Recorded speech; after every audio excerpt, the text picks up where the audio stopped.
안녕하세요. 우리 지난 시간에 인코텀스 4가지 조건 배웠습니다. 이번 시간에는 다른 남은 7가지 조건을 배워보도록 하겠습니다.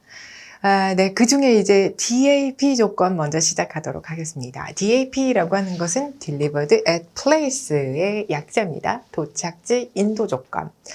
이 조건은 물품이 지정 목적지에서 또는 지정 목적지 내에 어떠한 합의된 지점이 있는 경우에는 그 지점에서 도착하는 운송수단에 실어둔 채, 자, 이 부분도 중요합니다. 양하 준비된 상태로 매수인 처분하에 놓인 때에 매도인이 매수인에게 물품을 인도하는 것, 그리고 위험을 이전하는 것을 의미한다라고 써 있습니다. 자, 역시 그림으로 살펴보면 훨씬 더 쉽게 이해가 됩니다. 이것처럼 이 수입국에서 지정된 어떤 장소 내에까지 수출자가 물품을 인도해주면 되는 조건을 의미합니다. 자, 여기에 보시면 도착 운송 수단에 실어둔 채에 양하 준비된 상태로 주면 된다라고 써 있습니다. 그렇죠? 그래서 그림 보시면 이렇게 내려놓진 않고 양하할 수 있는 준비된 상태로 물품을 인도하면 되겠습니다.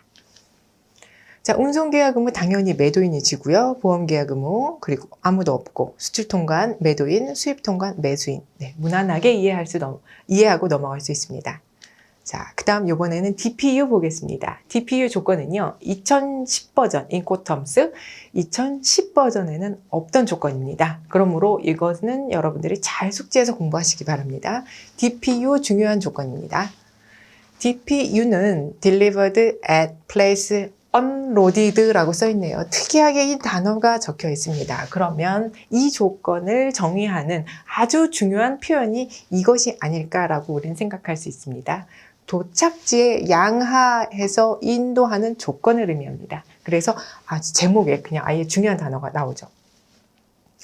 이 조건은 물품이 지정 목적지에서 또는 혹은 지정 목적지 내에 어떠한 지점이 합의된 경우 그 지점에서 도착 운송 수단으로부터 중요한 단어 양하된 상태로 매수인의 처분하에 놓인 때에 물품을 전하면 됩니다. 그림으로 또 살펴보겠습니다. 영어로 먼저 한번 볼 건데요. 제가 이 부분에선 영어를 보여드리는 이유는 과거에 그렇게 출제된 적이 있기 때문에 그렇습니다. 이 문장 그대로 나오고요. 좀 어떤 단어를 바꾼다던가 혹은 이 인코텀스 이름을 가린다던가 하는 식으로 문제가 나올 수가 있습니다. 특히 이 인코텀스의 그 중요한 단어가 있는데 뭐냐면 아까 앞에서 한국말로 말씀드린 것처럼 바로 이 부분입니다. unloaded. 이게 뭐냐면 양하된 상태로 물품을 내리는 것을 양하된 상태로 물건을 매수인한테 전달해야 되는 것이죠. 그래서 이 부분을 지금 영어로도 다시 한번 강조를 드리고 있습니다. 그리고 이미지로 보여드리면 이것처럼 물품을 수입자가 원하는 그 지정된 장소에서 물품을 양하하여 수입자한테 물품을 전달해야 합니다. 자, 이 경우 당연히 운송계약 의무는 매도인이 지고요. 보험계약 의무 여전히 없습니다. 수출통관 의무 매도인, 수입통관 매수인이 집니다. 이 부분도 다 무난하게 넘어가실 수 있는데요. DPU에서 제일 중요한 것은 바로 어느 부분입니다. 이 부분이다. 다시 한국어로 말씀드리면 양하된 상태로 수입자한테 물건을 전해줘야 되는 이 부분이 제일 중요하겠습니다. 자, 이번에는요, DDP 보겠습니다. 이 부분도 중요합니다. DDP는요, Delivered Duty Paid입니다. 자, 아주 중요한 단어 또 나오죠. Duty Paid. 수출자가 duty라고 하는 것은 여기서는 관세를 의미합니다. 수출자가 관세 지급까지 하에서 수입자한테 전해주는 조건을 의미합니다. 해설 볼게요. 물품이 지정 목적지에서 또는 지정 목적지 내에 어떠한 지점이 합의된 경우에는 그러한 지점에서 수입 통관 후, 자, 별표. 수입 통관을 누가 해야 된다? 수출자가 해야 된다. 수입 통관 후 도착 운송 수단에 실어둔 채 양하 준비된 상태로 물품을 전해주면 됩니다. 이 조건에서 제일 중요한 단어가 뭡니까? 자, 여기 제목에서도 나온 것처럼 듀티라고 하는 거. 듀티, 바로 관세를 의미하고요. 이 관세를 누가 낸다? 수출자가 낸다. 수입국에서 발생할 수 있는 수입국의 관세까지도 수출자가 내야 된다라고 하는 것입니다. 역시 이미지도 살펴볼 거고요. 그리고 영어로도 살펴보겠습니다. 자, 이 부분에서 중요한 것, 아까 제가 한국말로 중요하다고 말씀드린 부분 다시 체크가 되어 있습니다. 수출자가요, cleared, 수입 통관을 완료를 해야 됩니다. 그리고 도착하는 운송 수단에서 ready for unloading이라고 써 있죠. 이게 뭐예요? 한국말로 아까 뭐라고 그랬습니까? 양하 준비된 상태. 그러면 내린 건 뭐예요? unloaded라고 표현을 했죠. 그죠? 얘는 양하 준비된 상태를 의미하고요. 내린 것은 unloaded라고 아까 앞에서 말씀드렸습니다. 자, 이미지로 보면 역시 DDP도 아까 앞에서 봤던 DPU처럼 이렇게 그 그림상으로는 비슷합니다. 하지만 DDP 조건에서는요, 수출자가 수출 통관하는 건 당연하지만 수입국에서도 수입 통관을 해야 된다. 그리고 수입국에서 발생할 수 있는 수입 관세도 수출자가 납부를 해야 되고요. 그리고 거기에 관련된 모든 통관 절차도 누가 해야 된다? 수출자가 해야 된다.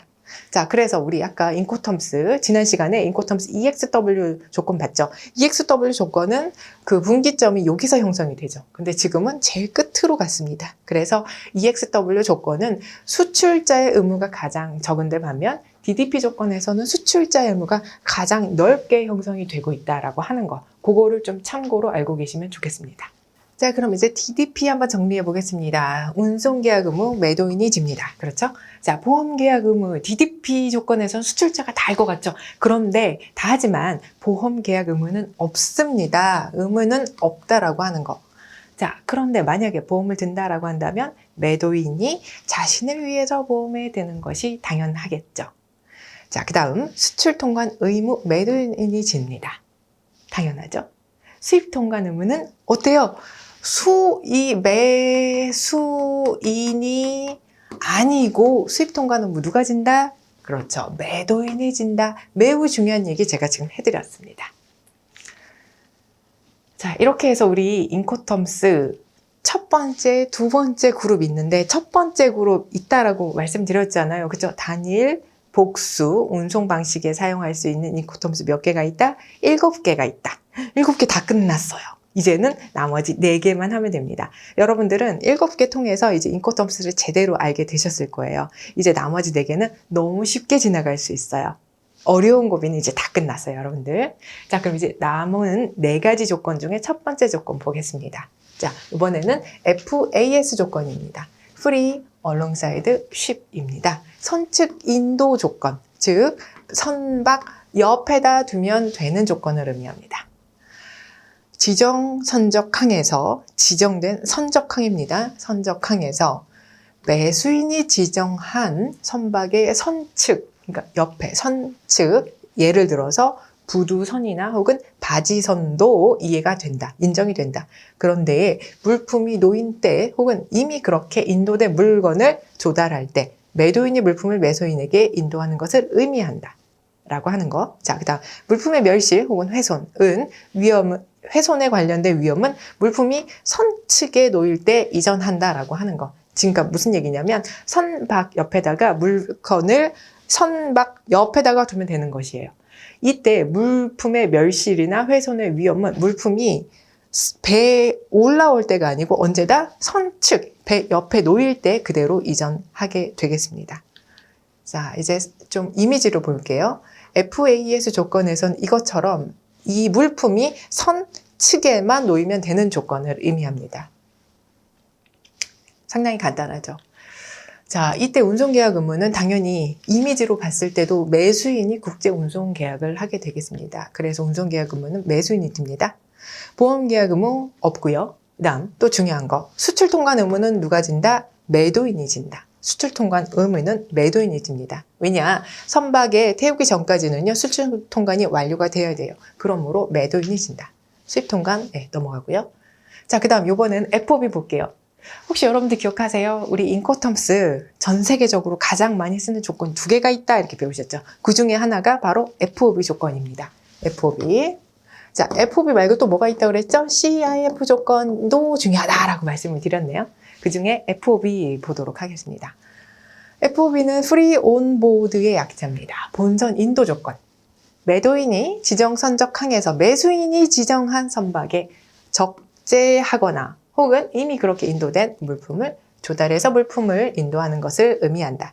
자, 영어 부분 볼게요. free on board라고 하는 것은 여기 너무 중요한 거 있죠. 자, 어디가 중요하냐? 바로 이 부분. 여러분들 여기 동그라미 하세요.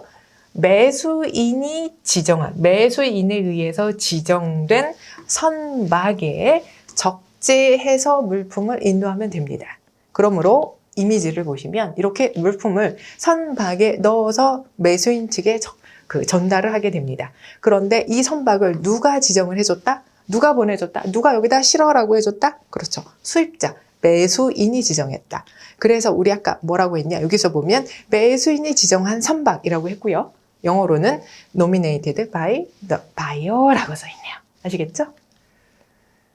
자, 그러면은 이제 제가 FOB 조건에서는 제가 표기법을 알려드릴 건데요. 이렇게 FOB 다음에는요, 지정된 선적항의 이름을 기재를 합니다. 왜냐하면 FOB 조건에서는요, 이렇게 선적항과 도착항을 비교를 했을 때 어느 항이 중요하죠? FOB를 해석할 때 어디에서 실느냐가 중요하잖아요. 그러므로 FOB 조건에는요, 지정 선적항을 그 FOB 이름 다음에 기재를 하게 됩니다. 자, 그러면 뭐가 아니다? 지정 선적항을 기재를 해야지 이렇게 도착항, 즉 양하항을 기재하면 안 된다라고 하는 거. 요거를 좀 잘 이해해 주시기 바랍니다.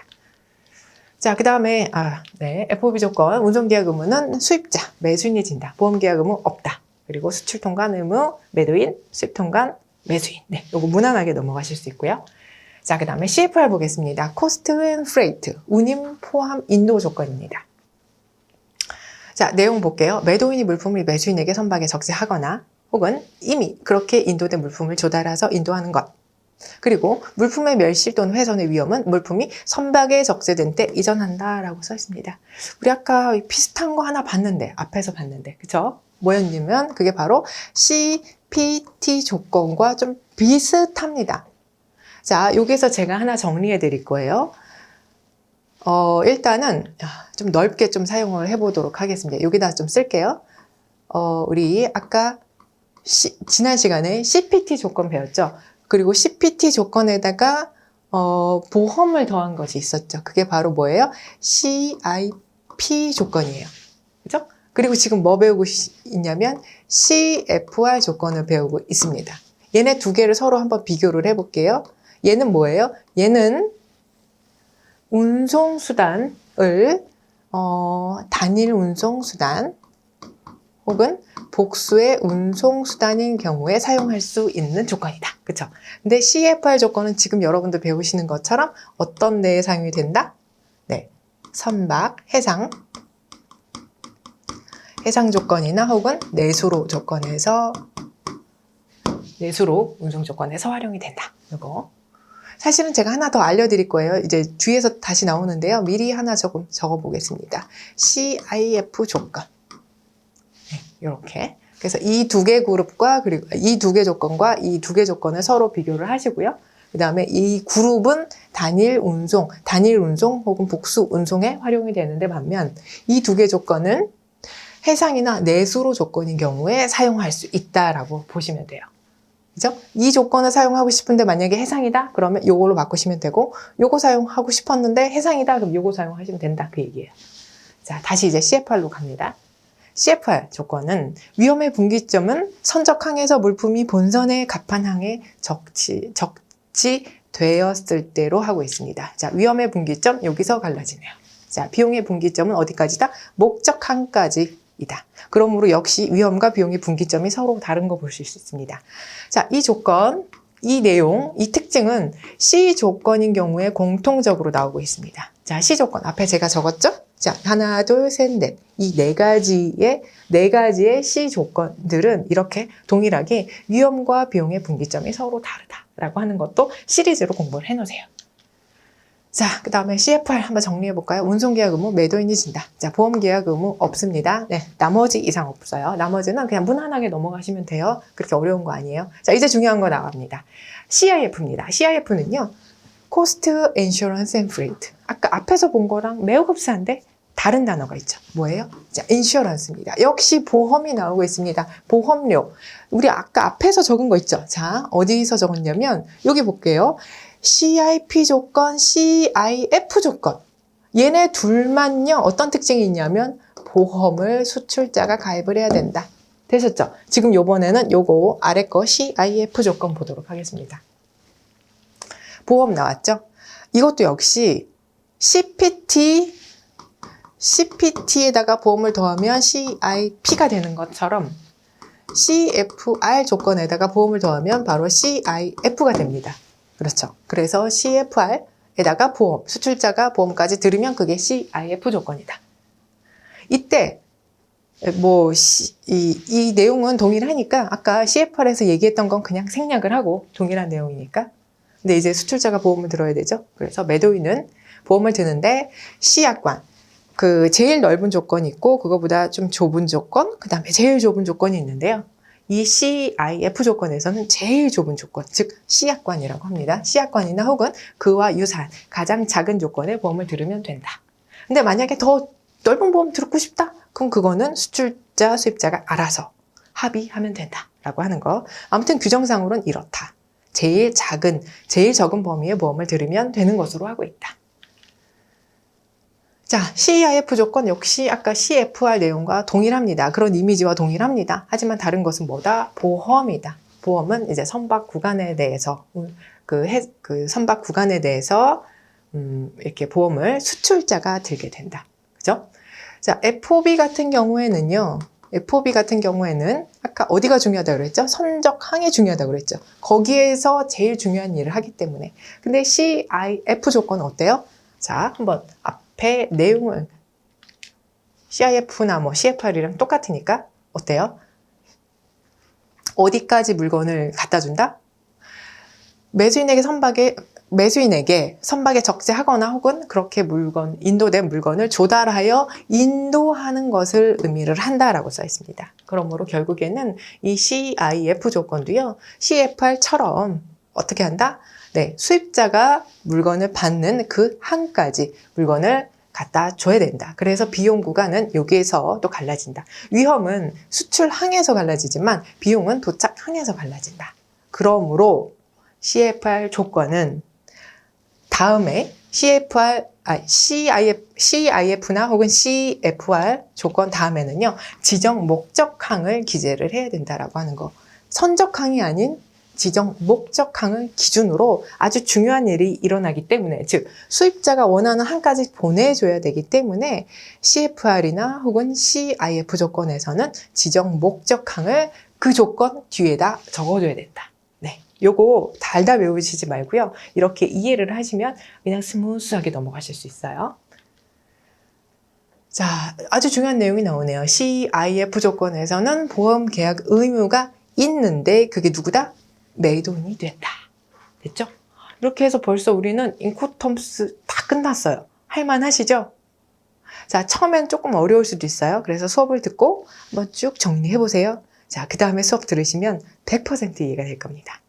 자, 그럼 이번 시간에 배운 거 좀 정리를 할 건데요. 3페이지에 걸쳐서 할 거예요. 자, 여러분들은 C 조건, 아까 앞 페이지에서도 봤습니다. 아까 제가 필기도 해드렸고요. C 조건은 4가지가 있다. C 조건의 특징은 비용과 위험의 분기점이 서로 다르다. 그렇죠? 그리고 중요한 내용 아까 제가 정리해드렸는데요. CIP나 CIF 둘 다 보험을 들어야 돼요. 그렇죠? 보험. 인코텀스 11개 중에 보험을 수출자가 들어야 되는 것은 2가지입니다. CIP와 CIF 조건 딱 2가지밖에 없어요. 얘네 둘의 차이. CIP는 복수 혹은 운송수단이 단일이나 복수. CIF는 해상이나 내수로. 그렇죠? 자, 그러면 보험 측면에서 봤을 때는 CIP는 최대 범위의 보험을 들으면 된다. 그래서 예를 들어서 A 조건이라고 했고요. 아직 배우진 않았지만 A 조건처럼 넓은 다른 조건이 또 있습니다. 다른 보험이 있습니다. 올리스크라고 하는 거 나중에 다시 배울 거예요. 자, 그 다음에 CIF는 최소 범위의 조건을 보험을 들으면 된다. 그게 바로 대표적으로 C가 된다. 혹은 다른 보험으로 FPA가 있다. 이 페이지에서 제일 중요한 내용은 바로 요 둘의 차이라고 보시면 되겠습니다. 자, 그리고 이번 시간에는요, 지난 시간, 이번 시간에 걸쳐서 우리는 EXW부터 조금 전에 우리는 CIF까지 봤어요. 매도인 측에서 봤을 때 자기의 의무가 제일 적은 것은 바로 EXW 조건입니다. 또 매도인 측에서 봤을 때 가장 의무가 많은 것은 무엇이 됩니까? DDP 조건입니다. 이건 앞에서 방금 말씀드렸으니까 넘어가겠습니다. 자, 그리고 희한하게 수입국에서 수출자가 수입 통관을 해줘야 되는 조건이 하나가 있었죠. 그게 바로 DDP 조건입니다. 매도인이 수입국에서 수입 통관도 하고요. 그리고 수입에 관련된 수입 관세에 지급하는 의무까지도 지고 있다. 그죠? 자, 그 다음 마지막입니다. DAP 조건과 DPU 조건의 차이. 두 개 다 외우시기 힘들면 여러분들은 이것만 학습하시면 됩니다. DPU 조건은 unloaded죠. 그래서 이것은 물건을 도착하는 운송 수단에서 양하한 상태로 수입자한테 물건을 전해줘야 된다라고 하는 거. 그죠? 이 페이지에서 제일 중요한 것은요. 저는 이거라고 생각합니다. 자, 이렇게 해서 우리는 이제 인코텀스 마무리 짓도록 하겠습니다. 이번 시간에도 수고 많으셨고요. 다음 시간에 다시 만나도록 하겠습니다.